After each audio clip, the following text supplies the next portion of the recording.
Le gouvernement ne désarme pas. C'est avec une quatrième version du texte sur le travail dominical qu'il revient à la charge à l'Assemblée nationale.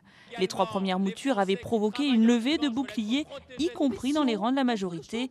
Du coup, cette version du texte est plus restrictive. Pas question, par exemple, de faire passer de 5 à 8 le nombre de dérogations annuelles que peut demander une mairie. La loi propose aussi de légaliser l'ouverture dominicale de quelques grandes zones commerciales. Ne seront concernées que celles situées près de la frontière, comme à Lille, et dans les agglomérations de plus d'1 million d'habitants, comme ici la zone de plan de campagne près de Marseille ou encore Paris. Lyon ne sera pas concerné, de nombreux élus y étant hostiles. Le deuxième volet du texte concernant les dérogations données aux zones touristiques risque en revanche de cristalliser l'opposition. Le maire d'une commune pourra demander le classement de tout ou partie de sa ville en zone touristique. Si c'est accepté par le préfet, alors tous les commerces situés dans la zone pourront ouvrir de manière permanente le dimanche.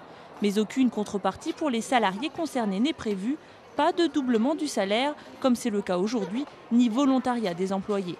Une disposition qui fait monter au créneau les syndicats. Selon eux, si ce texte est accepté, il ouvre une véritable brèche dans le Code du travail. Un refus de travailler le dimanche pourra entraîner le licenciement.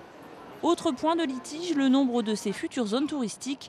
Selon le PS, qui se base sur le Code du tourisme, il y en aurait 6 000, un chiffre démenti par le ministre du Travail, Xavier Darcos, qui estime qu'environ 500 villes seraient concernées.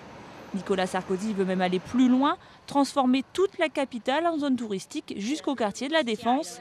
Pas question, rétorque le maire socialiste Bertrand Delanoë. La partie s'annonce donc musclée mardi dans l'hémicycle de l'Assemblée nationale, d'autant que le président de la République veut un assouplissement des règles dès cet été.